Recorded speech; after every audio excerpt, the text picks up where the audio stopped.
Hi, everyone. Oh, were you going to start? What were you going to start with? Oh. Well, I'll say how wonderful you are. Then you can say how wonderful I am later.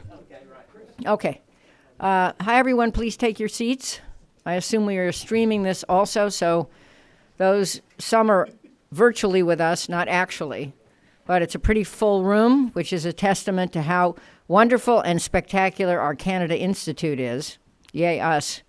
I'm Jane Harmon, the president and CEO of the Wilson Center, and enormously proud to have a few minutes to introduce this event. Earlier this month, or I guess it was, it's still this month, on October 3rd, I was in Toronto with a number of you as the Canada Institute honored Tom Ridge, the former Homeland Security Secretary and former governor here, and John Manley, a spectacularly wonderful man. Last job was the head of the Business Roundtable, or approximately that name, in Canada for their extraordinary work together. Just imagine that word, together, on border issues after 9/11. People don't give Canada enough credit for being America's dearest friend, but certainly the Wilson Center does. It was an extraordinary event.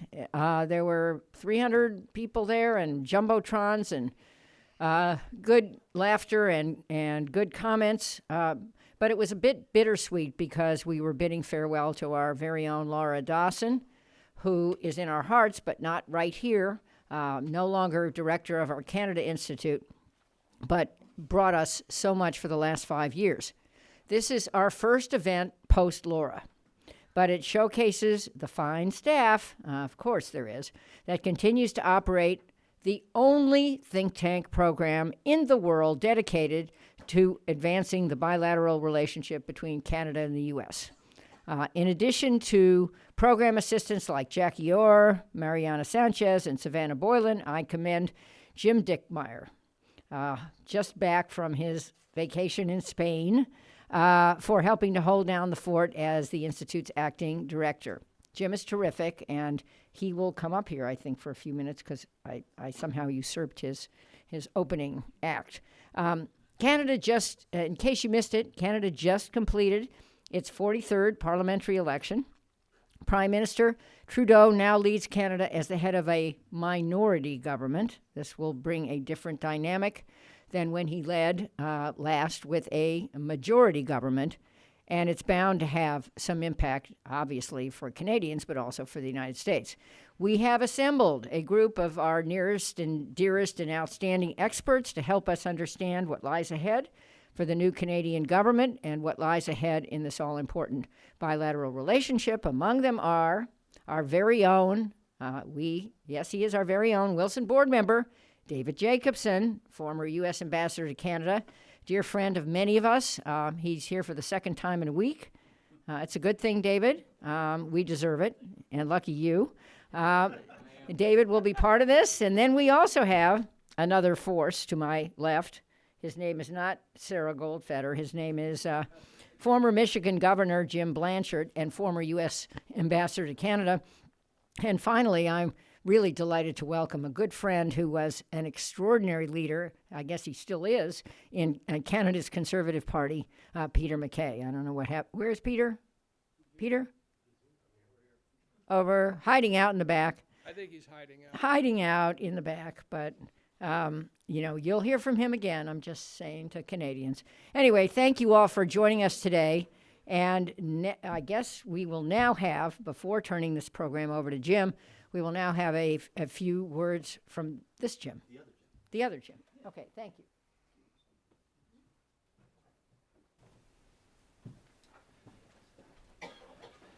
So it's a real honor when Laura approached me to fill in as she was pondering accepting this great offer she has from some large company that won't get any free advertisement from this podium, so we're not going to say who it is. But she built an amazing program here, and I was a great fan.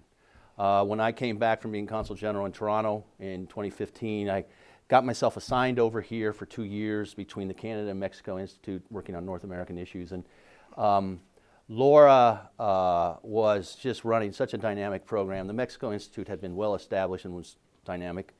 And I asked if I could help when I decided to retire in 2017. And she's found ways for me to kind of stay involved, and it's been a pleasure for me to do that. The Canada Institute has a great supporter and friend in Jane Harmon here. It's really important when the President CEO spends extra time, especially with a program that had been struggling and is getting on such solid base. So Jane, from all of us at the Canada Institute, thank you very much. We'd like to thank the folks at CUSLI, the Canada-U.S. Law Institute. They're instrumental in kind of they're co-conspirators in the intellectual development of this program. And a great institution that I just learned today goes back more than almost 50 years. You're not that old, Jim, so it can't be. You were a founding member. But anyway, it goes back quite a ways. And in addition, we'd also like to thank DLA Piper for its support. Many members of the firm are here.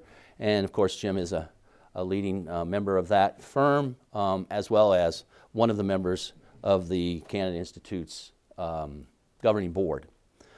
So with that, I'd like to turn it over to Jim and to frame kind of the program that you will have before you today and do whatever else he wants to do, because he was a governor and an ambassador and they get to do whatever they want to do. Thank you. Now, I'm just going to make a few introductions. Thank you very much. And Jim himself is a career Foreign Service officer, now retired, most recently Consul General in Toronto, but he's also served all over the Western Hemisphere, including Mexico. So you are kind of a NAFTA expert and Foreign Service officer. And Jane Harmon, you know, what a career you've had. Thank you for your service. She served in Congress a number of years as a leader.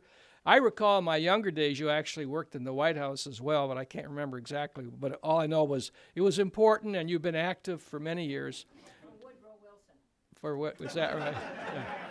Well, Ronald Reagan knew Woodrow Wilson, but you didn't. So anyway, I do want to mention just a brief, the Canada-U.S. Law Institute, we are co-partners on this, was founded in 1976 by a guy named Henry King Jr., Cleveland lawyer, and actually had worked with Justice Jackson in the Nuremberg trials, wrote a book about it, and he got together from Case Western Reserve Law School with Western Ontario Law School, and they co-founded this. It's a joint effort by Western in London, Ontario, and Case Western in Cleveland. And we get together on a regular basis. We have a conference on the Arctic coming up in April. What's the date? 16th and 17th of April on Arctic issues. Very important and really emerging as even more important than ever before. Steve Petrus is our U.S. director. Steve, raise your hand.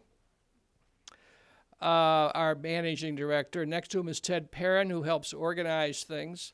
And speaking of organization, Mariana Sanchez and the staff have done a wonderful job here. We really appreciate that here at the Institute. Jane, the staff here is outstanding, and we are going to miss Laura Dawson, who has been a superstar for all of us in a number of functions. I also want to acknowledge my co-chair of the Canada Institute Executive Board, former Member of Parliament, Trade Minister from Ontario, Jim Peterson. Jim is here somewhere. Anyway, I want to acknowledge, there he is. The light, it's hard to see everybody with these spotlights. Of course, I love spotlights, right? Yeah, well, but you can't see with them. That's the problem. Anyway, the CUSLI we publish a law journal every year. We do a lot of things in diplomatic stuff, but we're the only binational group that deals with legal issues and lawyers. And of course, we move beyond that with policy and politics and diplomacy. But I wanted to mention that as a commercial. I want to give a special thank you to Rick Newcomb of DLA Piper, who heads our international group. He not only has made sure that DLA Piper is a major sponsor of this event, but is also a proud graduate of Case Western Law School many moons ago. Somewhere in the audience is Laura Lockman, director of the Canada desk in the State Department. I don't see her, but she's planning to be here. So, Laura, thank you for being with us. I know you have some of your people. How many people are here from the State Department? Raise your hand. This is good. How many are here from the Canadian Embassy, by the way? This is even better. We also have some from the Australian Embassy and the Japanese Embassy. So Woodrow Wilson is just a great place to convene thought leaders and activists, and that's a wonderful thing. Bill McBride, Executive Director of the National Governors Association, is here somewhere, and I like to have governors involved in what we do. Anne-Marie Schneider, head of the Canada Institute at Michigan State University, is on her way. Her plane got delayed, and she's bringing, is she here? Oh, you're here. She's got several students from Michigan State University. Great. Number 1 ranked in basketball, having a hard time in football. But thank you for taking the time to bring students in. We hope you'll find this really interesting. And again, even though he's already been acknowledged, I have to acknowledge David Jacobson, because he's not only involved here and at the archives, but he and I just share a love of Canada, of all things Canada, culturally, politically, economically, the people, the country. And when you have, that, and we listen to each other as well. He's a young guy. He worked for Barack Obama. He's now at, of course, BMO as a vice chair. But I do want to acknowledge him, because we just have so much in common and work together. And then I think, I've got to look at other notes, but it's time for me to bring Jim Dickmeyer back to introduce our keynote speaker. I mean, this election is not only a minority government, but they lost the popular vote. You had a whiff of scandal. You had blackface. You had the other side admitting he was a dual citizen and surprising his supporters. Who knows what went on here, up there in that crazy place called Canada? All I can tell you is it's never going to be as crazy as down here.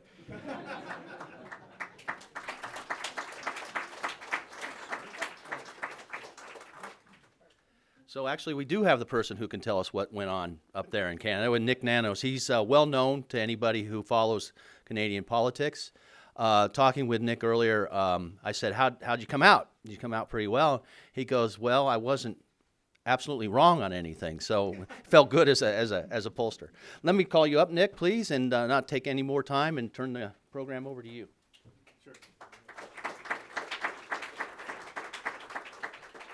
Thanks, Jim. So first of all, thank you to the Wilson Center and to CUSLI for convening this great afternoon to unpack the federal election and to think about the future and what it might mean in terms of politics in Canada.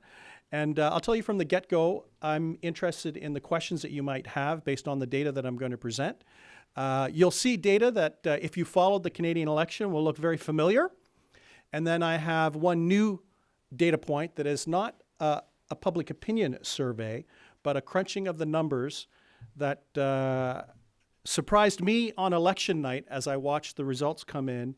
And as I validated what I suspected, actually puts a very interesting frame on how stable or unstable, or what you might expect, at least in the coming, what I'll say, year to 2 years. And it was interesting it was a bit kind of like a Seinfeld election about nothing, because there wasn't really a big issue, wasn't a big public policy issue that kind of gripped the nation. And I'm pressing the green button, if this works. But if someone could advance my slide, what's interesting is that I think one way to characterize the election was that it was really about events. And I have a very compelling slide with Harold Macmillan, the Prime Minister of the United Kingdom, that basically says, "Events, dear boys, events," when he was asked what he feared most. And when we look at the trend line related to the election, what's interesting in the nightly tracking that we did for the Globe and CTV was that there were a series of events that did shake and have an impact on what I'll say the shape of the race. The very first was actually on the very first day of the election, when the writs were issued. On that day, for anyone that was watching, it was very clear that Andrew Scheer was very focused in his attacks on Justin Trudeau. He, for all intents and purposes, called Justin Trudeau a liar.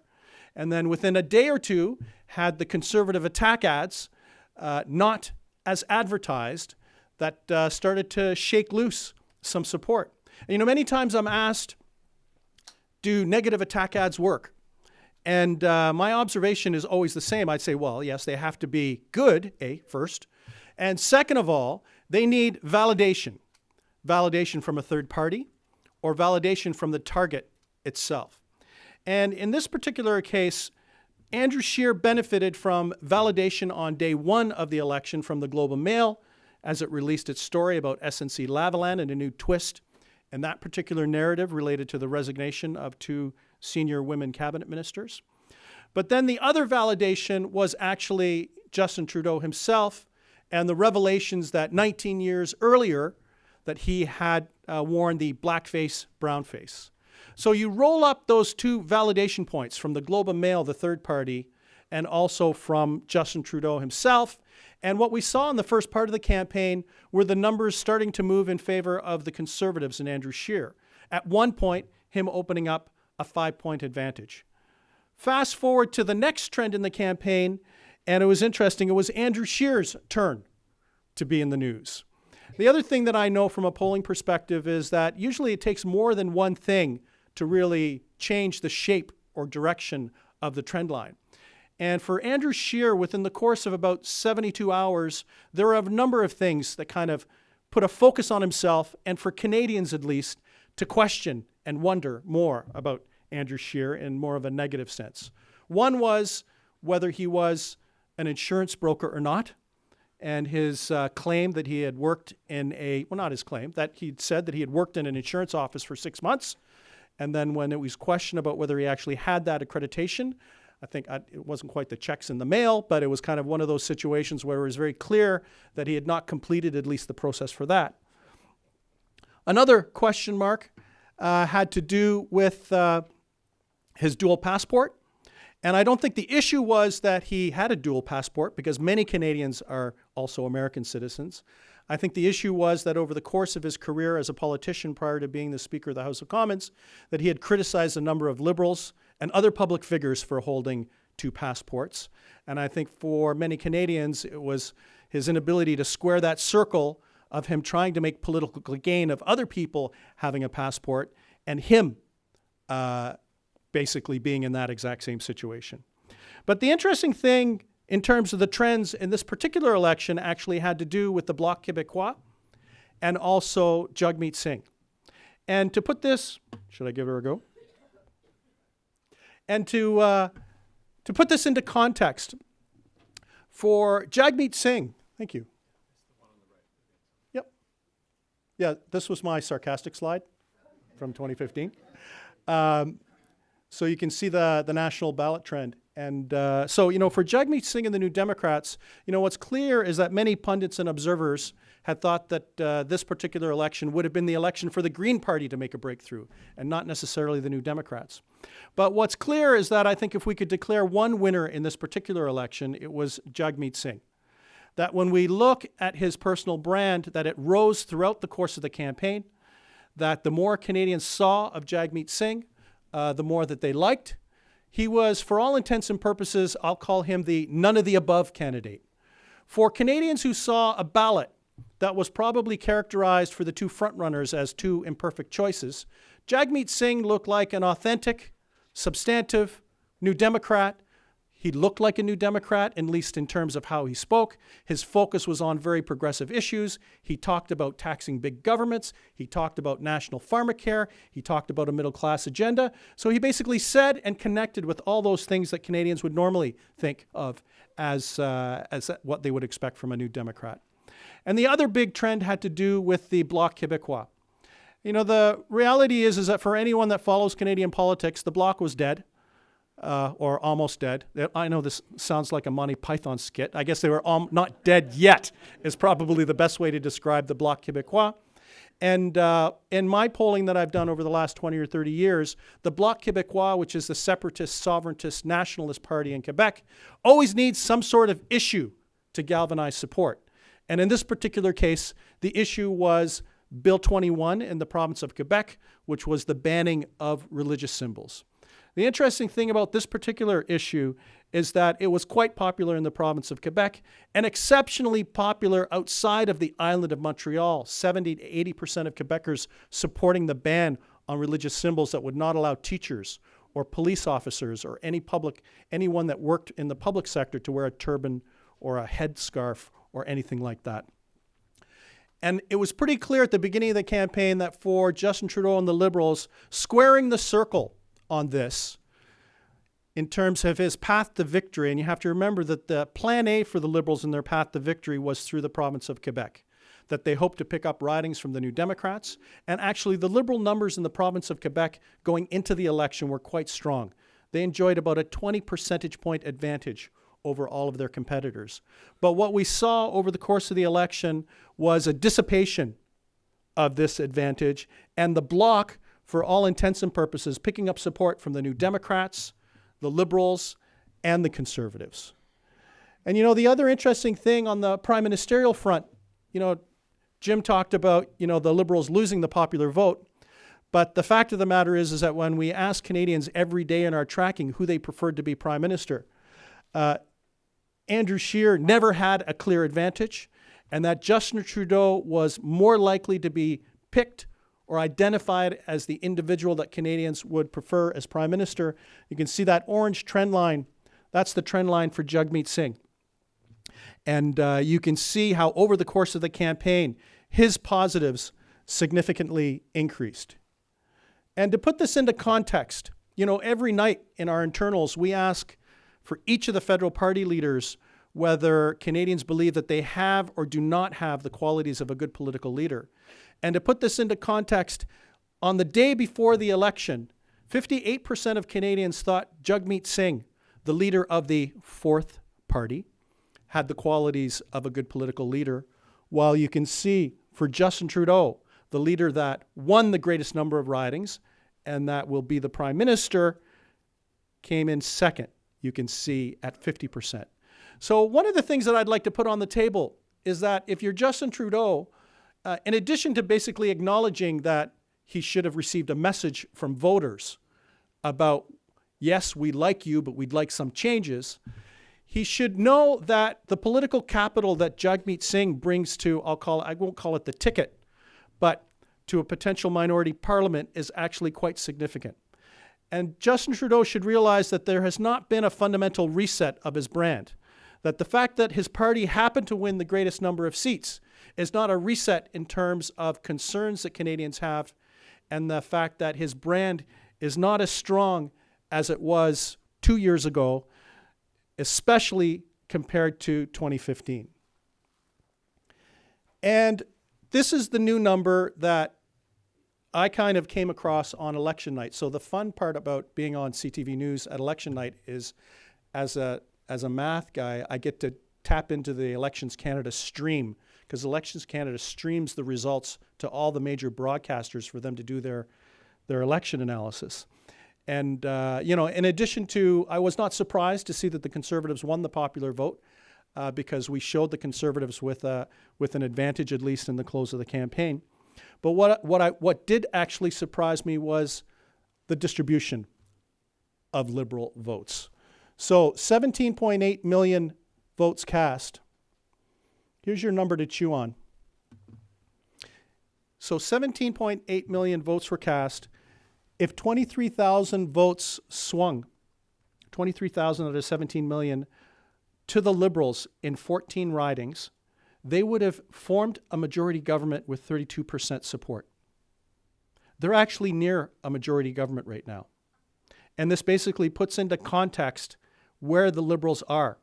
And where are these ridings? There's 2 in British Columbia, 7 in Ontario, 5 in Quebec. And what the idea is that I want to put on the table is that if you're a Liberal strategist, you're actually almost there to a majority government, assuming that Andrew Scheer is the leader of the Conservative Party of Canada. So I don't think, just looking empirically at these numbers, that if the Liberals thought that they would be fighting Andrew Scheer again as their main proponent, they should not be gun-shy to trigger an election, because the reality is not only are they structurally in a position to win the greatest number of seats.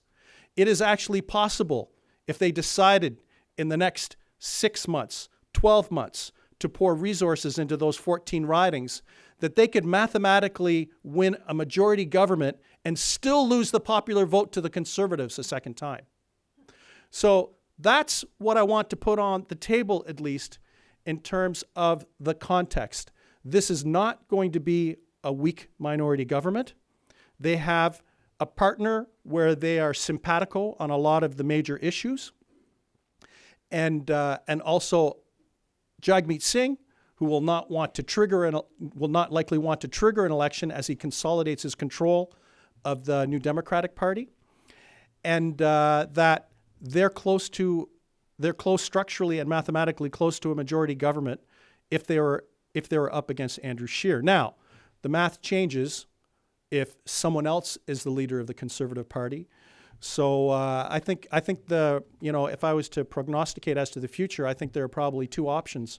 That if the Liberals saw a chance, they might trigger an election, and within perhaps a year if Andrew Scheer stayed, and that they might want to take their chances on running against him again and winning a potential majority government without a significant level of extra effort, or that we may conversely see a very stable minority government that actually lasts longer if the Liberals thought it was to their benefit. So I'm not going to go into this, but the key point when we look at the election results is basically that the Conservatives won the popular vote. The Greens did not do as well. But the interesting thing about the Greens is that even at 6.5%, it doesn't sound like a lot, but that's still an improvement for them. And they managed to pick a seat in Fredericton, New Brunswick, which was good. So this is my last slide, and then I'll open it up to, I'd be happy to take any questions. So, the key takeaways is that this was an election, from my perspective, that was more driven by events and than public policy. And to put this into context, one thing that many Canadians and Americans share is concern about prosperity and where jobs are going to come from the future. They're concerned about where their daughters and sons are going to get jobs. And for Canadians who followed this particular election, there was really no substantive discussion about this. It did not settle anything. It was not about vision, but it was just basically an election about imperfections. So, and think of the disconnection right now between what I'll say Canadians and both of the front runners, the current leaders of both of the two major parties. And the other thing is I'd like to put on the table that statistically, the Liberals were very close. We could have had an even more shocking election. You can imagine how Canadians would have felt if the Conservatives won the popular vote and then the Liberals formed a majority government in the House of Commons, and they're basically almost there.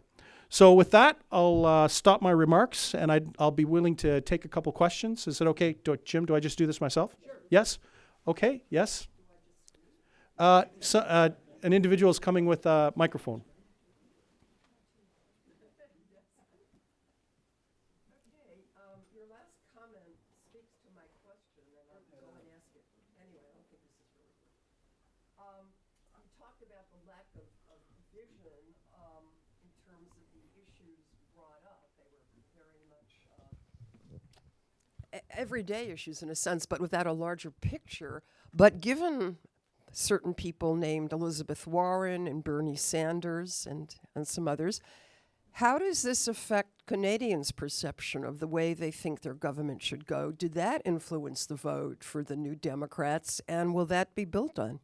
Yeah, so you have to think of voters are less and less frequently voting for something, and I think this is the case in many democracies. They're more likely to vote against something. And I think that was in this particular election, what we saw, especially from the Conservatives, was a campaign strategy intent on not motivating people to rally around a conservative vision or Andrew Scheer's vision for the country, but to motivate people by attacking the Liberals and trying to drive anger directed at the Liberals. And Peter might Peter might mention this a little later because he knows Andrew Scheer much better than I do, but for anyone that's an observer of Canadian politics, the Andrew Scheer that we saw in the election, and he's hostage to what I'll say, the lines that his handlers and his advisors put in his hands, was, I think, and I don't know what Peter thinks, was very unlike the Andrew Scheer that we've seen over the last 10 years as the former Speaker of the House, kind of nice guy, middle of the road, family man, and the Conservative campaign team made him into an attack machine, repeating attacks and negative attacks over and over again. And to put this into context, the Conservative franchise for winning is the mirror image of the Liberal franchise. So the Conservative franchise for winning is to do well among men or male voters and to be competitive among women. And the Liberal franchise is the opposite, to do well among women and be competitive among men. But the very style that Andrew Scheer had, which was negative and very hostile and very confrontational with Justin Trudeau, effectively turned off women voters that were probably open to looking at Andrew Scheer as an option, but that's all they heard was some guy calling another guy a liar and attacking the other person as being unethical and not necessarily focused on positive issues. Is that a Trump influence? Yes. Why do we say that? No, it can be a very effective style of politics. And I'll tell you, when you make people angry, you don't need to give them a call to remind them to vote. You don't need to give them a drive to the polling station. If they're that angry, they do that on themselves. But I think in this particular case, there were, people had concerns about Andrew Scheer himself, and that there was not enthusiasm for either one of the front runners. Thanks. Why don't we go here to the gentleman in the blue, and then we'll go to the back corner, the gentleman with the beard. Hi. Is the agenda of the new government tempered by the fact that they were shut out in Alberta and Saskatchewan, and I guess more so in the West? Should it be tempered? Yes. Will it be tempered? I don't know. How's that for an answer? And the other thing is this is not any kind of secret, but like I said, Plan A for the Liberals was to win a majority through Quebec. They knew pretty fast within about 2 weeks of the campaign that they couldn't do that. Plan B was basically to win every riding that they could possibly win in order to hold on to government, which is what they did. But in their pursuit of that, they threw overboard any kind of semblance of trying to form any type of national government. And I think it should be tempered. Because if you rewind back to 2015 and look at the provinces, it was a very welcoming environment for Justin Trudeau. The Liberals were in power in Ontario. The Liberals were in power in Quebec, the two largest provinces. The New Democrats were in power in Alberta. So I consider that another friendly government to the Liberals. And, fast forward now, and not only are the Liberals no longer the national party that they want to be, not only did they lose the popular vote, they're in a hostile environment, specifically with two premiers in Ontario and Alberta that are basically targeting the Liberals and are kind of open warfare with Justin Trudeau. So it looks like he's trying to kind of bridge those gaps by bringing in outside advisors like Anne McClellan, a former very well-respected Liberal cabinet minister from the West. But it's going to be interesting to see because if there's version 1.0 of Justin Trudeau, which is the sunny ways and I have a majority government and I can do whatever I want, version 2.0 has to be the hard-nosed, pragmatic prime minister who can navigate in a minority setting, but also probably exercise a little more of a deft hand when it comes to what I'll say diplomacy with the provinces so that the federation works. And we'll go to the gentleman in the back with the beard. Mr. Nanos, thank you very much for that. One more. I'm Audrey Mukhopadhyay. I'm a global fellow here at the Canada Institute, Wilson Center. There's two things I wanted to ask you, both sort of on the math side. One, the law of small numbers, the 23884, to swing voters. How good are political parties at identifying and targeting those swing voters, and is that going to change in 5-10 years? The second question is, I followed the results sort of live on the internet up here in DC. The fact that they release, say, Atlantic Canada results before BC is finished voting, does that affect these swing ridings when people see the results sort of streaming in from the east? Okay, this is my last question, but I'm here for the afternoon. Yes, the parties are becoming much more sophisticated, and for anyone that follows U.S. politics, we all know that in 3 states, Michigan, Wisconsin, and Pennsylvania, Donald Trump won by a combined margin of 76,000 votes, which is a swing of 1,333 voters in those states. That if they had turned the other way, Hillary Clinton would have won the popular vote, which she did, but she would also have won the Electoral College by the same margin that Donald Trump did. And the Liberals, the Liberals have been very effective at targeting resources and using geo-targeting through Facebook and social media to target voters. And what's interesting is that there's a direct correlation. We do statistical modeling on 73,000 neighborhoods every week during the election campaign, and there was the Liberals had a perfect alignment with what was in play, where they sent Justin Trudeau, while sometimes the Conservatives sent Andrew Scheer to places where you could just not understand why he would go someplace because the math didn't merit that. So in terms of your comment about Atlantic Canada, it's hard to say empirically whether it did have an impact, but what was clear coming out of Atlantic Canada was that this was going to be a close race. But the thing is that everyone had already been conditioned, because not only ourselves, but all of the major pollsters basically showed a tight race. And I found it quite surprising. And if there's one last number I'd like to leave you with, is that we did tracking for 37 nights during the election. The Conservatives led on 22 nights, and the Liberals led on 15 nights in terms of interchanging that lead. So there's another little fact point for you. So with that, thank you very much for your attention, and I'm looking forward to hanging out and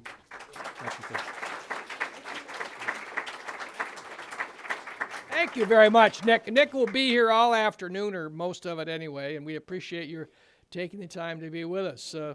We've got a great panel coming up, so why don't we have the panelists come up here, and it's going to be moderated by Sarah Goldfeder, who not only has been a special assistant to 2 U.S. ambassadors. I didn't have that privilege, so I know David Jacobson did, but she's a principal in the Earnscliffe Strategy Group in Ottawa. She's actually an American, though, as I recall. And was was in the Foreign Service in Mexico. She knows all about NAFTA and trade and politics, and also a fellow at the Canadian Global Affairs Institute. And I'm going to let you introduce this distinguished panel. I want you to ask them whether Barack Obama's endorsement of Trudeau made any difference at all. I'm sure they'll have some thoughts, but let's take it away. These 3 other panelists you'll introduce are fabulous people. We're delighted to have you here, and I've worked with several at our Canada-U.S. Law Institute. So, Sarah, take it away. Thank you. Thank you, sir. So thank you to all of you for coming out and listening to what I'm sure is going to be a great panel on the political outlook coming out of the October 21st elections. So here with me on stage are some very familiar faces to anybody who follows Canada and especially Canada-U.S. relations. Of course, the Honorable Peter MacKay, well known to everyone as a former member of Parliament from Nova Scotia, a former Minister of Justice, former Minister of National Defense, and as there's a much longer list that, if you don't mind, I'm just going to leave it at that for now. Former, and now a lawyer in Toronto. Next to him is Alex Panetta, who until his announcement yesterday, reporter at Politico. Looking to new adventures, but also known to us as the CP Canadian Press reporter here in Washington, covering Canada-U.S. affairs, and a Montrealer. And then next to him, Chris Sands, who especially for the Washington crowd would be a familiar face on Canada-U.S., senior research professor and director of the Johns Hopkins Center for Canadian Studies at Johns Hopkins University, Paul H. Nitze School of Advanced International Studies. That's a mouthful. It is. Okay. And so really without much further ado, what I'd like to do is I've got questions that I'm going to pitch to each one of these gentlemen to hear their answers. And I'm sure coming on the back end of that, I know that the three of you have all met before, know each other well enough to ask each other questions and push each other on comments that there may be some disagreement upon. And we would enjoy seeing some of that. So, Peter, I want to start with you. And as we kind of heard from Nick earlier, many thought that initially that this was Andrew Scheer's election to lose. The Prime Minister was coming off of a series of missteps. Nick kind of alluded to many of them, especially the ones that happened during the campaign. But on top of that, we had this kind of visceral division in Canada on issues of a carbon tax and how to deal with pipeline politics, which is another a favorite discussion up in Canada, as well as, bruised by trade actions from China, bruised by the 232 tariffs coming from the United States. And yet the result was a strong minority for the Liberals and a resurgent bloc. And so I think what I'm going to do is just ask you the question that everyone's thinking is, what exactly happened? Yeah, to use a good Canadian analogy, it was like having a breakaway on an open net and missing the net. And before I begin and answer your question, Sarah, thank you for the question. I want to pay tribute to my colleagues from the Political and Diplomatic Corps who are here and from State Department, Canada Embassy.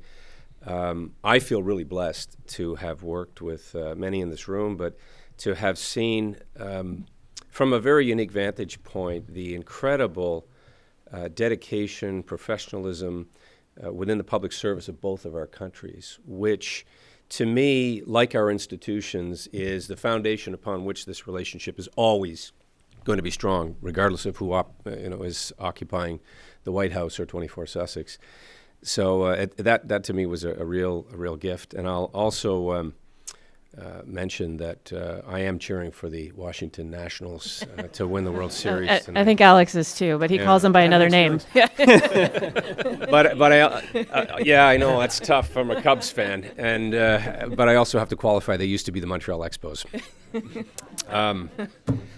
To answer your question, you sort of gave a litany of some of the issues that were dogging Prime Minister Trudeau heading into the election. You left out his trip to India and the SNC-Lavalin affair, which is a much more serious issue that is still a live issue, in my opinion. And we can come back to that. Alex may comment, but I think that issue is going to be present in the upcoming Parliament and may impact on some of the information that Nick Nano's put forward, only insofar as the ability for the Parliament to work. What went wrong? Well, I'm going to be very honest with you. I think there was a number of issues that became very prevalent in this election that nobody other than the politicos wanted to talk about. Mm-hmm. People did not want to talk about women's reproductive rights. They didn't want to talk about revisiting the issue of same-sex marriage. And yet that was thrust onto the agenda. And hung around Andrew Scheer's neck like a stinking albatross, quite frankly. And he wasn't able to deftly deal with those issues when the opportunities arose. And I think among female voters in particular, and those who would have been impacted by any revisitation, it created a nervousness, or it took them out of their comfort zone if they were considering voting Conservative, which, frankly, having known Andrew Scheer, which Nick alluded to, like Stephen Harper, who was Prime Minister for almost 10 years, there was no intention, and is no intention, to revisit those issues. But it created an aura, inaccurate, but impacted very much at that point when people entered the ballot box. I also think there's another major issue, and I do agree somewhat that it was a Seinfeldian election. There was opportunities to seize the agenda with a big issue. The closest, in my view, that we came to seeing a big issue was either climate or energy.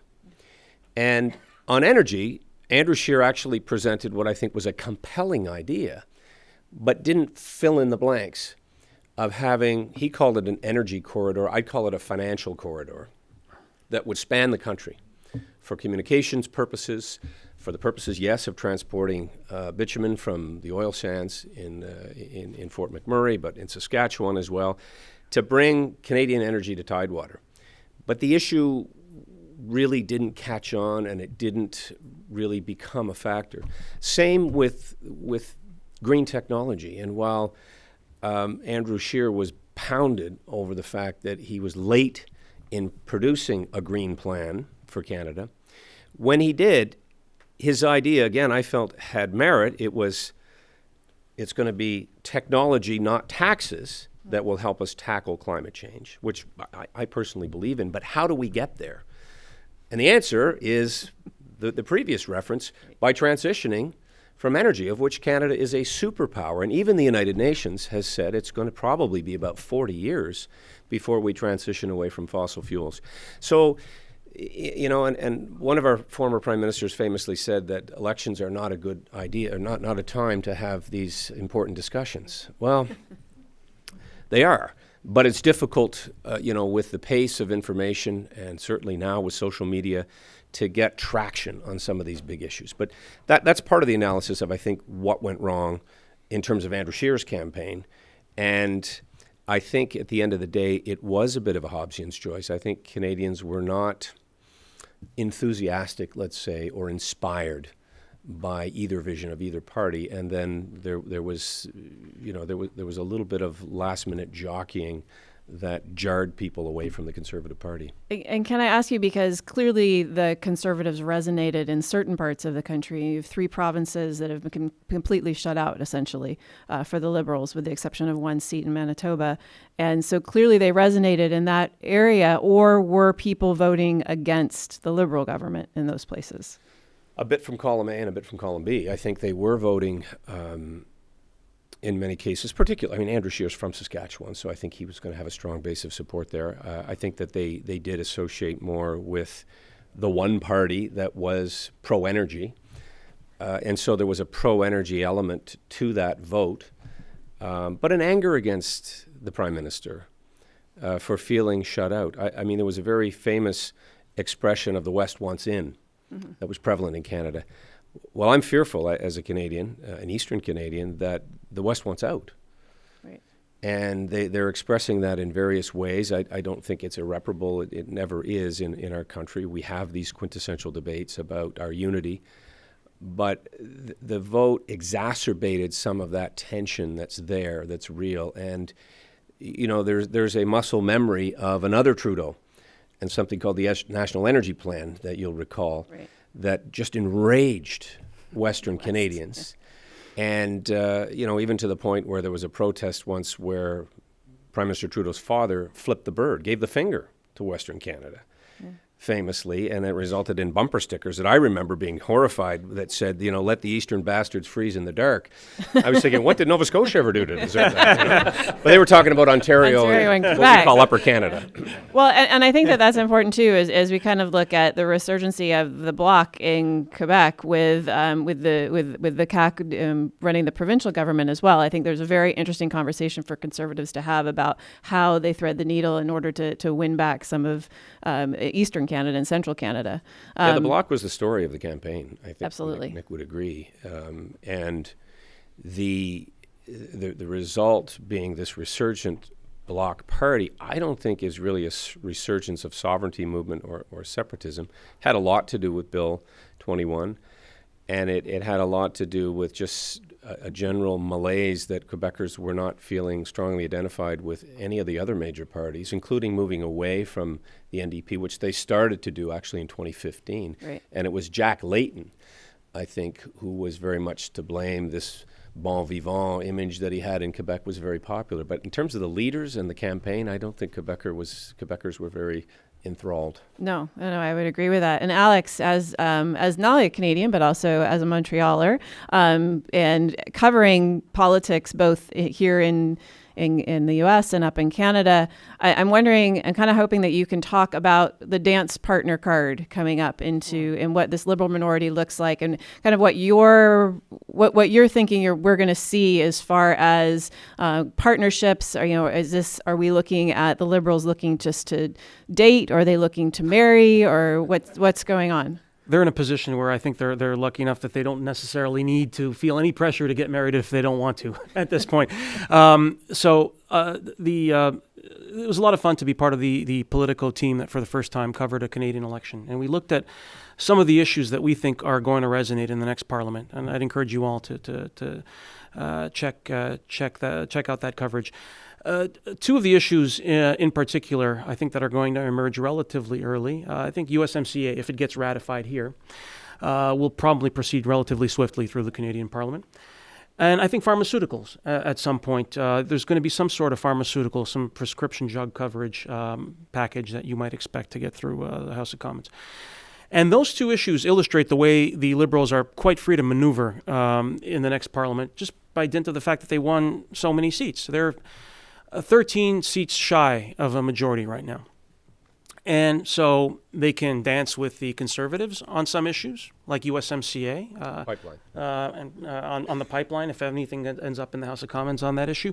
The Conservatives have said they'll vote to ratify USMCA. They're not thrilled with it, but they said they'll vote for it. So that gets one thing through the House of Commons with one dance partner. You turn to the NDP. The NDP's set one of its top priorities as pharmaceutical coverage for the next Parliament. The Trudeau Liberals as well have set this as one of their priorities. The question is, how expensive is it going to get, and how much will they lean towards a single-payer model? The NDP is looking for a very big, very expensive single-payer public model, whereas the Liberals have not shown their hand in that regard. But they'll be able to get that done with the NDP. And so I do think that you'll probably see a fair bit of activity in this Parliament. I think it'll be productive. I think historically, minority governments in Canada have gotten a lot done. And you don't have to go all the way back to the 1960s, where a lot of the Canadian welfare state was built under minority parliaments, old age pensions, Medicare. Our national flag was brought in under minority parliament. You don't have to go that far back. You can go back to the minority parliaments Peter was a part of. I was in the House of Commons the night that the same-sex marriage passed the House of Commons and became the law of the land in Canada. That happened in a minority parliament. The Paul Martin Liberals stabilized what had been basically a generation of complaining about health funding, but you don't hear it too often anymore because the federal government under Paul Martin delivered a huge transfer of cash to the provinces for health care. The minority governments that Peter was a part of saw Canada through the Great Recession with a huge stimulus package as well. That happened relatively quickly. I wouldn't say easily because the government almost collapsed, but that's a whole other story. And I think those episodes illustrate the promise and potential, and also the peril that minority governments find themselves in. They're always going to be threatened with defeat. That can lead to some dramatic moments. In 2004, the Martin Liberals, by one vote from an independent member and a defection, happened to win a vote in the wake of a sponsorship scandal. But again, they got things done. So I think you're going to hear a lot of threats to the survival of this government, but I don't think they're necessarily going to hold much water for the next little while. I think it'll be on stable ground for a while. I see two potential storm clouds on the horizon, two things that could potentially cut short the post-election honeymoon the Prime Minister might expect to enjoy in Parliament. One is the economy. There's no sign of recession just yet, but good economic times do not last forever, and eventually a recession will happen. If it happens anytime soon, that's a game changer potentially. And the second Peter alluded to was the SNC-Lavalin scandal. The opposition now controls parliamentary committees. They can not only torture this government with investigations into a controversy that it basically managed to sidestep in the last parliament. They could. You might also see some news potentially. There were some reports before the campaign about the RCMP looking into it, and so I don't know where that is. I don't know where that's going. But you might imagine a world in which you're taking this water torture on scandal, and you've also got potentially changing economic picture, combining to hurt the government. And I think those are all good points. And I kind of want to push you on one thing, because you started to talk about the stability of a minority government. And I think, we heard from Nick kind of two potential outcomes here. An unstable minority that's actually driven into instability by the Liberals themselves, or a very stable minority that, very similar to the earlier minority governments under Stephen Harper, were quite stable because of a very strategic use of legislation and and cooperative measures. And so I was wondering if you could just speak to that a little bit, those two combinations, what you think are the odds on those two. I think that was a pretty astute point by Nick. I would just say I don't think it's that easy for a government to bring itself down. I watched Stephen Harper try for like a year to defeat himself, and nobody wanted to bring him down because you need to align a few conditions to make it happen, right? So your opponents need to be polling poorly, well enough to have the confidence to bring you down. They need to be organizationally ready to bring you down. They need money in the war chest. And as I said earlier, the Liberals have 3 potential dance partners. So you just need one desperate enough to dance, and you'll survive. And so the question then becomes, at what point could you get all 3 voting against the government? Perhaps if the Liberals thumb their nose at the opposition on one of the investigations into SNC-Lavalin would be one example of that. But I don't see the government falling anytime soon. Can I just inject? I mean, Please. It's not unlike what we see in what the Brits call a hung parliament, and we've seen that over the past 2+ years on Brexit, and even right up until last night, the opposition parties didn't want to go into an election, Right. and they were doing everything they could to defeat the government in the House, but not trigger an actual election. And their system is geared a little bit differently than ours, and they're fixated on the one issue.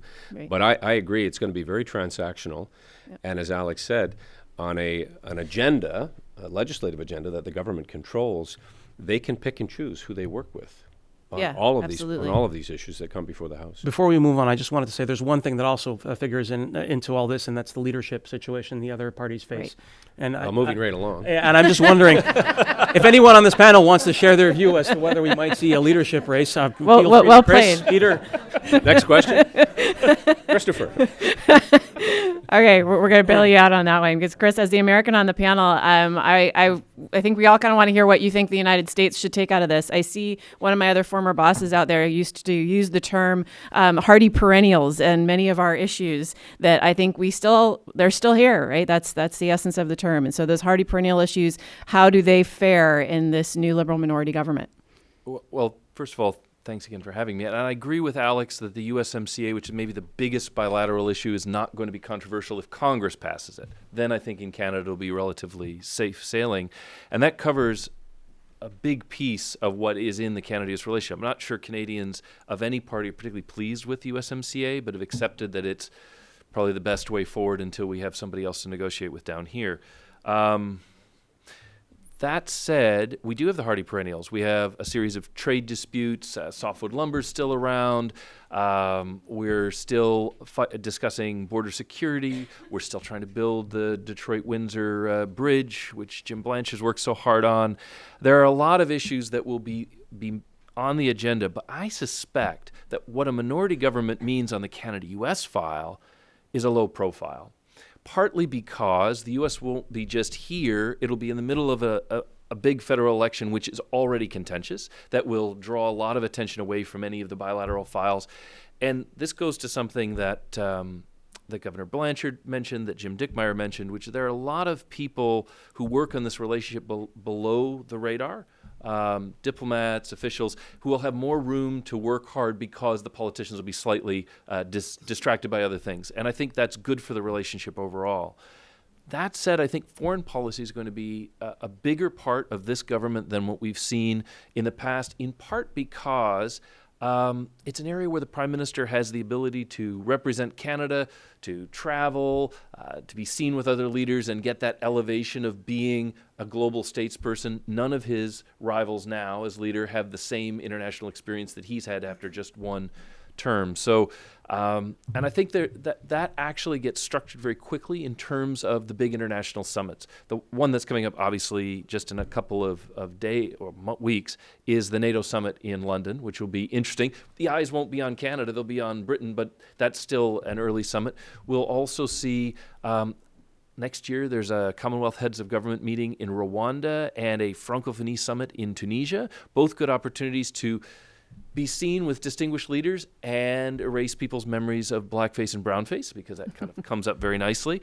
Also, next year, after the U.S. election, we have the COP26, the UN Climate Change Conference, which I think is also a diplomatic opportunity for Trudeau to talk about climate change in the context of what the world will do, i.e. taking the pressure off him to do particular things. He can do so all summer because it won't be Donald Trump's talking point either. And then come the summit in Glasgow, he can actually talk up some of the issues. So allows him to sort of shift and maybe even stall on some issues that would be a bit more difficult and appear to be making progress. So one of those foreign policy, would say that one of those foreign policy issues that you didn't bring up that I think is going to be particularly difficult is, of course, the relationship that Canada has between the two elephants, between the United States and China. And so it would be interesting to hear what your view is on how Canada pursues foreign policy on China. I think it's a very difficult issue, and I know I'm going to have objections in this room, but I think Canada as a middle power has sort of two options. One is in periods of relative calm, middle powers have the multilateral option, and they can work with a lot of partners, and we can focus on the UN and focus on the WTO. But in a period of great power rivalry, I think Canada's ability to maneuver as a middle power is directly related to its relationship with its allied great power, the United States. And this issue is extremely difficult because not only, I disagree with some people who say, well, Canada's caught in the middle between the U.S. and China. It's not in the middle. It has a side. The side is the U.S. side. But the U.S. hasn't been doing very much to help Canada here. That we saw the president, I think, rather grotesquely say in front of cameras that he was going to raise the issue of 2 Canadian hostages in China, and then go to the G20 meeting in Japan and then shrug that it didn't come up in his press conference when he had met with Xi. That's not neighborly behavior. That's not friendly behavior. It's also, I would say, likely that this trade war with China is going to continue for a little bit longer this year. I'm not a believer in some of the early optimism that we can resolve it quickly, because I think it's about more than just the trade issues. It's also strategic and about other things.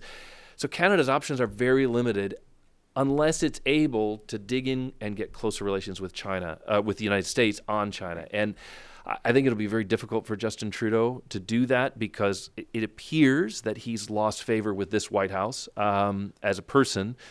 He has one potential, though, to sort of shift the balance, and that is in his selection of an ambassador to replace David McNaughton. We have a terrific ambassador in Washington now, Kirsten Hillman, who was the former deputy ambassador who stepped up. But the expectation is there'll be a new ambassador appointed early on, perhaps around the time that we get a cabinet on November 20th, or at least get an idea.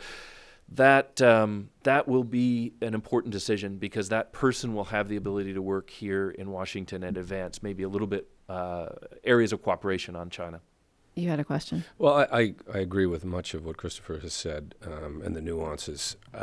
It is going to be important who's named U.S. ambassador in here in Washington, and ambassadors make a big difference. I can tell you, having worked with a number of extraordinary American ambassadors and others, it makes a big difference in terms of some of what doesn't get seen and spoken of, and that's the secret sauce in what ambassadors can do behind the scenes. A couple of slight, perhaps, disagreement on Justin Trudeau's ability now to project formally what he had as a rock star out there in the global community. He's going to be curtailed in a number of ways. Number one, in a minority parliament, the numbers are still in favor of the opposition, and you have to be spending more time domestically managing issues. And I would suggest that with the tension in the West, with what's happening in Quebec, and there are a number of other domestic issues that he will have to manage, and that will require being home. But those big international summits, for sure, NATO, G7, Commonwealth, COP26, he'll be in his element. So those opportunities do give him an advantage over Scheer and other leaders in that he can go back. However, the tarnishing of Justin Trudeau, it doesn't resonate as much as it used to in terms of how it's seen by Canadians. And that's really what's important. And frankly, and I don't want this to be misinterpreted, I don't know that rubbing shoulders with Xi Jinping or Boris Johnson or President Trump is going to garner him a lot of domestic favor. That's just a reality.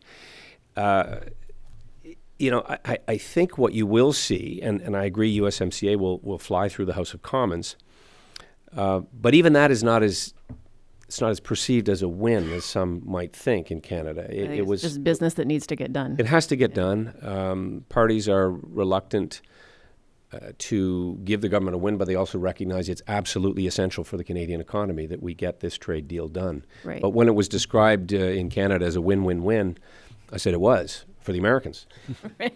Yeah, indeed. And I think the other piece of that I want to kind of push on from, because both of you have kind of alluded to it, maybe Alex, you want to chime in, is I think, the national unity issue is going to be something that this minority government is going to have to focus on from the very beginning. And there are kind of within that, again, most domestic policy in the United States has implications for Canada, and most domestic policy within Canada has implications for the United States. So you can kind of take that for what it's worth and speak to the national unity issue. What is the path forward? How do you satisfy both the interests of the West and the interests of Quebec especially, but also in general there's differing philosophies on in many cases it's just about the tools that we use to address some of these issues. It's not about the issue, but there's a very differing philosophy on how that plays out. Well, just one thing that I think in Canadian terms will constrain that debate is that money will be a little tight. It's true that we haven't gone into a recession, but the federal government's in deficit, has been in deficit since Justin Trudeau came in. And even the Conservatives ran on not dealing with the deficit until the end of a first mandate. So there was a feeling that we were going to keep going into deficit spending. That said, the provinces, many of them, are in actually worse fiscal position than the federal government. And the normal way for Canadian governments to sort of manage the national unity question, which is to spread some money around and help out, is going to be difficult. Obviously, the Bloc Québécois might be able to leverage votes to get money for Quebec, but the West it won't necessarily have it. Another traditional way that Canadian governments have dealt with internal disunity is in cabinet formation, but if you don't have any seats from a couple of provinces, it's going to be difficult to address that. You might be able to Pull in an independent senator. Senator. Yes, obviously not a Liberal senator, but Of course, they don't No, exist. because they don't. but you could pull someone in. You could also use a couple of high-profile appointments to ambassadorships and other things that might help you to show some interest. And then you're going to have to travel. And while I think international travel might be good, Peter thinks that maybe domestic travel or at least being in Ottawa will be important. I think domestic travel will add to that. He'll need to get around the country and talk to people. I think the Prime Minister has a certain amount of personal charm despite everything, and it's good to see him in crowds, and I think he'll want to work on those issues. Well, and if I can just ask Peter in this as well, they made the announcement yesterday, the government made the announcement that Anne McClellan was going to be brought in to work on transition as well as Isabelle Houdon. And I'm wondering, how does that actually play in Western Canada? Well, Anne McClellan, unknown to many, is from Nova Scotia. Right. But she was a Western MP, and she was in my estimation, a very formidable member of Jean Chrétien and Paul Martin's team. Extremely talented. She's a law professor. She held some of the more challenging portfolios, and I have absolute respect for her. And I think it was a good move for Justin Trudeau to reach out to her and bring her in. But it doesn't have the same gravitas as having a minister elected from that province, and the same I would say of a senator. So it helps, and she's a known commodity and a capable one, but I don't think it's really going to scratch that itch in terms of what the West are looking for. Mm-hmm. And I also have to say, for emphasis, I mean, Saskatchewan and Alberta are apoplectic about this issue around their pipeline. Right. I mean, they are so angry and so upset. And I say that also anecdotally, having talked to not only elected people, but people who, from my province, went out there to work. And the issue has foreign policy implications. And if you'll just indulge me for a moment. By Western Canada being able to produce oil and gas, refine it, in a refinery in Atlantic Canada, for example, if the Energy East pipeline had gone ahead, it would allow us to ship to the world, generating trillions of dollars over the next 30, 40 years. That allows governments to do things like deal with deficits, keep your health care and all of your social infrastructure in place and build more infrastructure. But it also has big geopolitical implications. What is more effective in taking on Russia, Iran,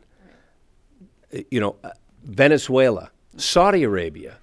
Instead of importing their oil, we're producing it and competing with them in other markets, which anything that NATO does or through trade sanctions, or that would allow Canada, I believe, not only to benefit from the revenue stream, but to push back on some of these tyrants and dictators who we badmouth, and yet we buy their product and prop them up. It's like owning a bread store and buying bread.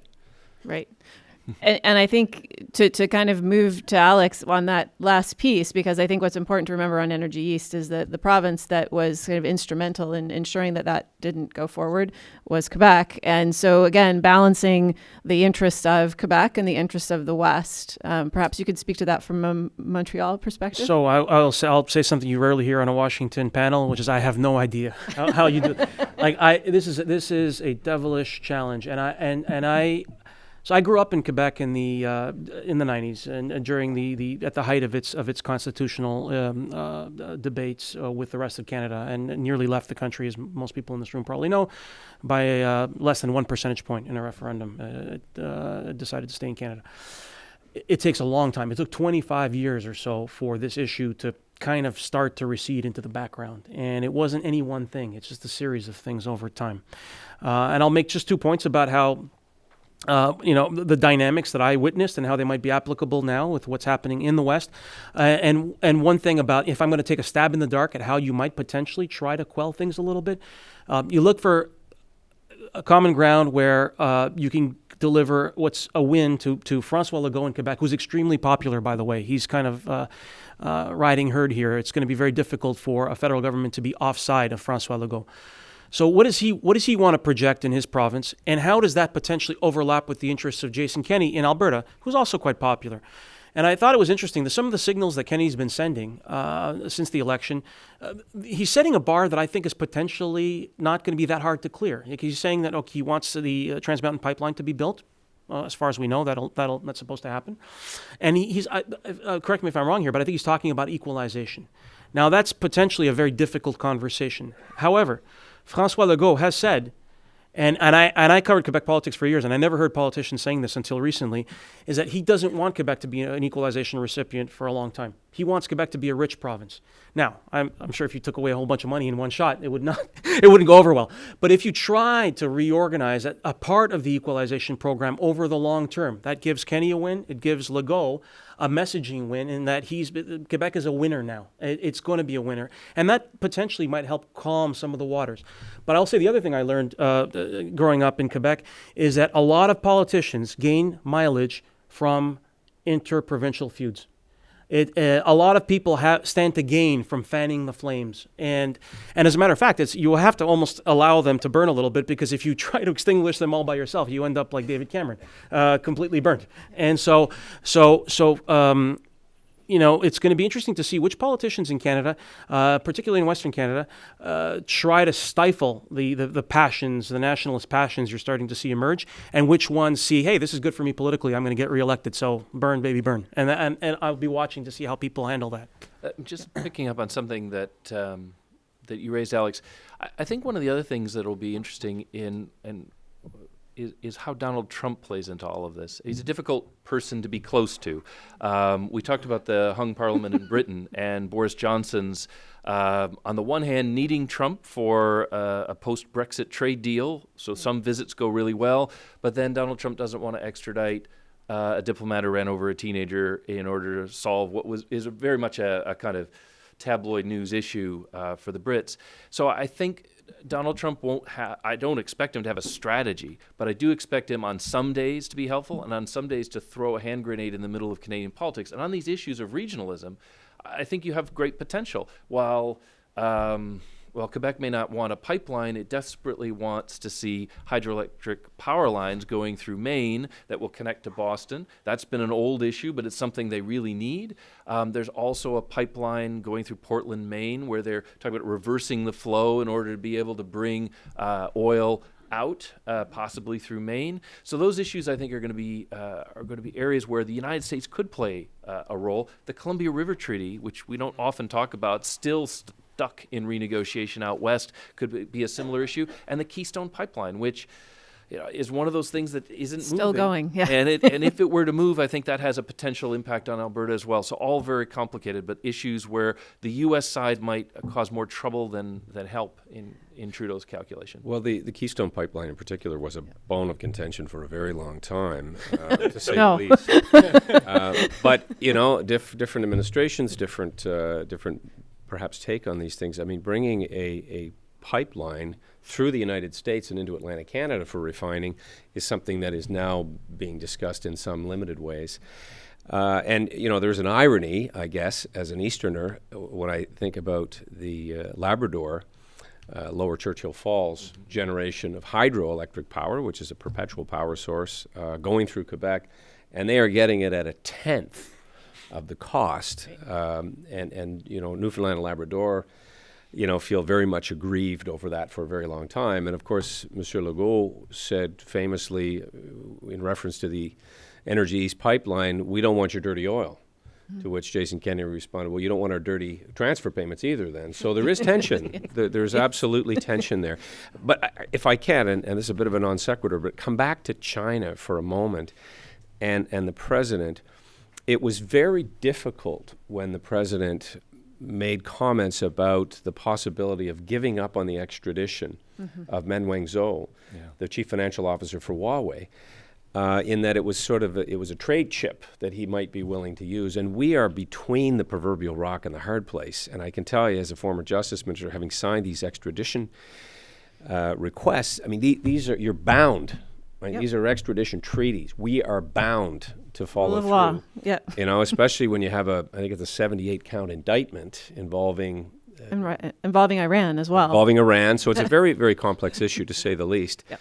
But what hurt, again, this is getting into the weeds, was watching the Chinese Foreign Ministry representative stand up and say, well, we're hearing about Canada's rule of law and that you can't interfere in the justice system, and yet you did so in SNC-Lavalin. So stop pretending. And that really, to me, undermined a lot of the current government's ability to say, listen, we're doing this with clean hands. And that's why, again, I think Alex's point that this is going to come back, roaring back at a Justice Committee hearing at some future date. And also China as an election issue. Peter identified the one issue. I think the big issue of this campaign was really energy and environmental issues. There was a second one kind of looming in the background, and that's the relationship with China. And Andrew Scheer actually took a pretty interesting stand during the campaign, saying that he wanted to withdraw Canadian funding from the Asian Infrastructure Bank. He wanted to focus on negotiating trade deals with democracies going forward and not with China. And I thought that was interesting in that you're watching sort of the decoupling attitude enter one of the major party platforms in Canada. And I thought it was interesting after the campaign. A Canadian political analyst, Paul Wells, made an interesting point, I thought, that very often Canadian elections are fought in pairs. There's the 57 and 58 elections, 62 and 63, 04 and 06, and 72, 74. 72, 74. So this particular campaign had China as in the backdrop, but it wasn't an issue that the parties were litigating, I think partly because it's in flux, and who knows what the next administration or what the post-2021 U.S. administration is going to say regarding China. So it's very difficult for Canada to start having a very informed debate on what the future is with China because it's moving so quickly.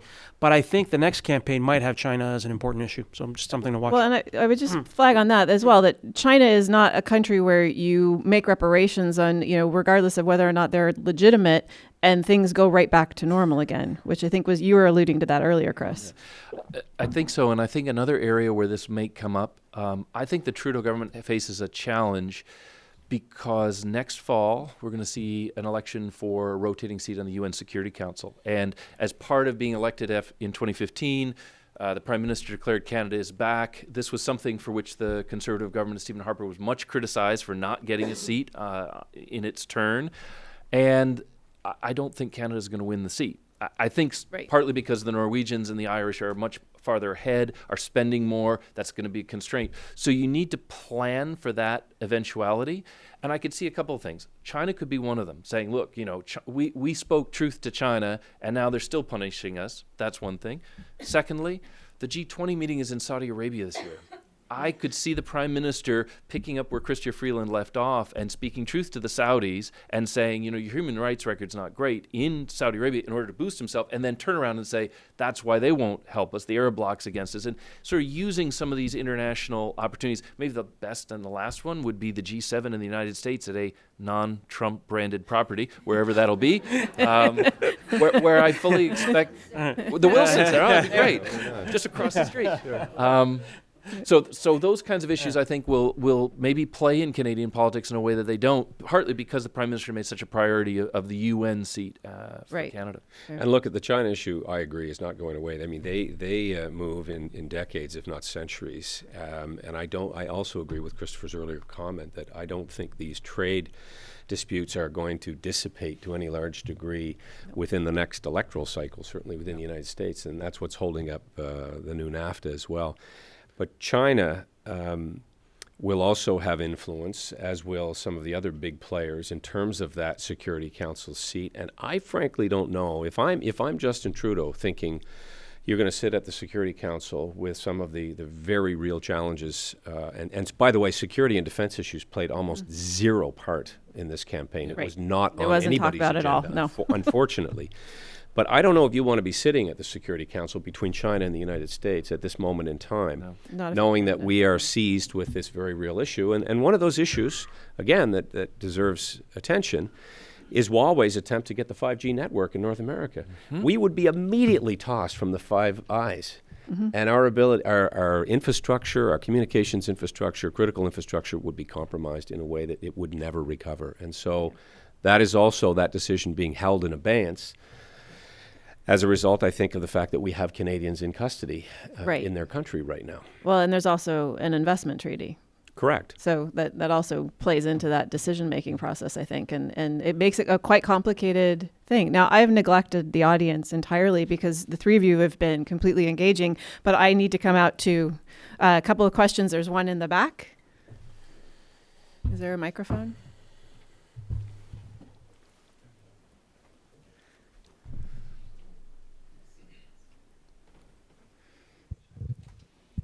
Thank you. So the view from Adams Morgan is that this was the perfect outcome. The last thing Canada needed was another political winter. And Justin Trudeau is cute. He embraces diversity. We wanted him to move to the left. He's going to move to the left. We're very happy.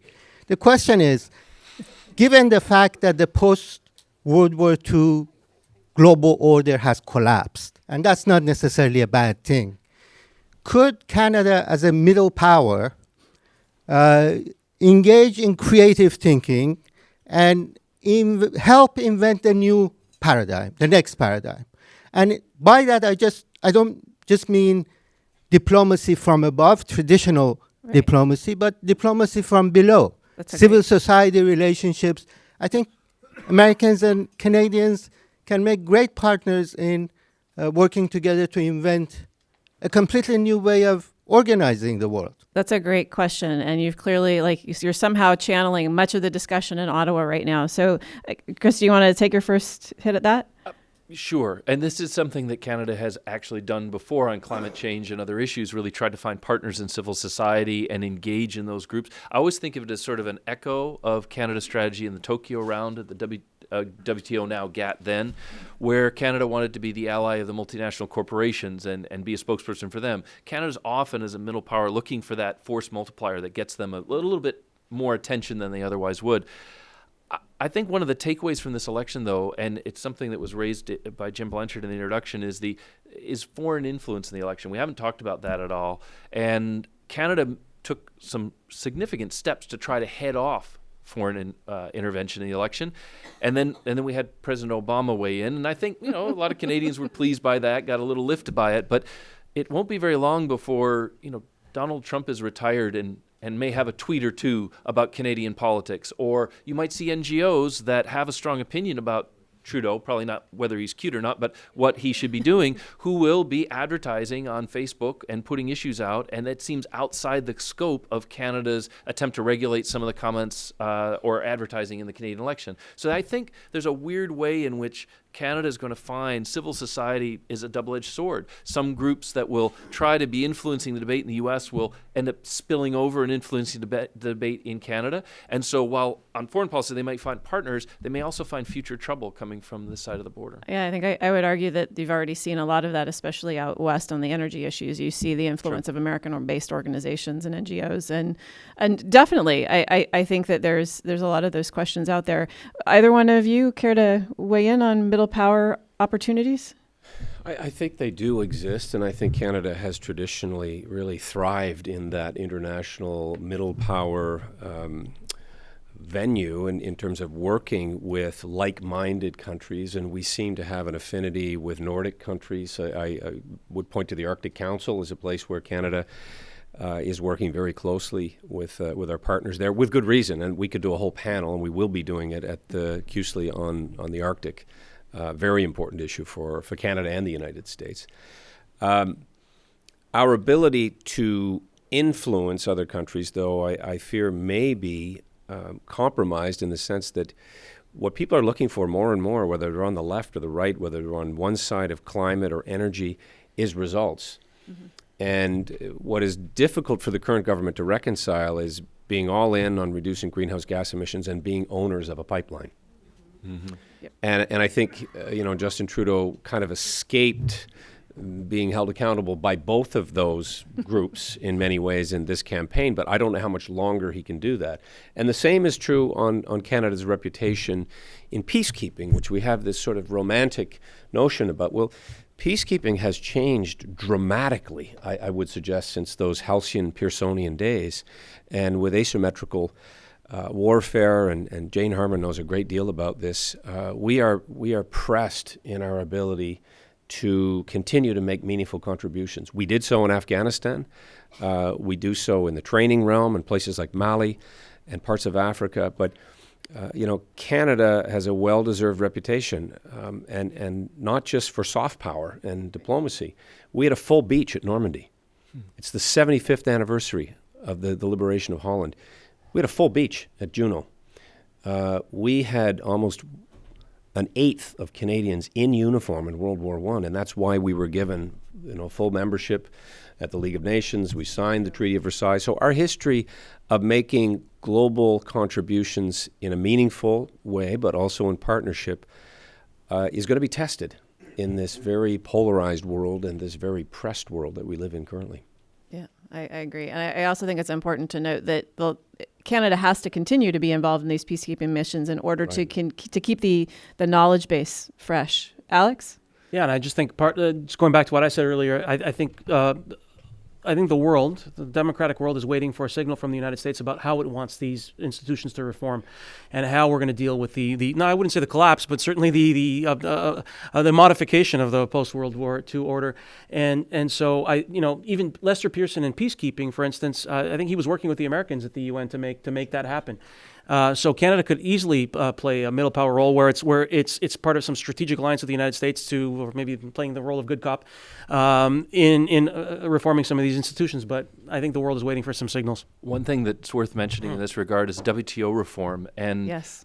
Jim Carr, who pioneered it, now grappling with cancer, unfortunately, is going to be a bit of a setback. But I think Canada did a lot of good recognizing the WTO itself is in peril, that it was important to bring the Americans and the Chinese together, but starting with middle powers like Canada who could sort of support the rule of law and try to find a path forward. And I think the previous government deserved a lot of credit for taking that on, and I hope the new government keeps that going. Yeah, in areas like human rights, I think as well, there's enormous potential to continue to project outward into the world. Financial reforms, Mark Carney, I know, as governor of the Bank of England, is advocating for some of these important changes around accountability, as you said, and rule of law, in how transactions take place. So we have real credentials that I think we need to build on, and we will build on. We have extraordinary people working outside our country, including here in Washington. That's an excellent note to end this panel, and I can feel Jim behind me looming over me as it was. So if you guys please join me in a round of applause for the panel.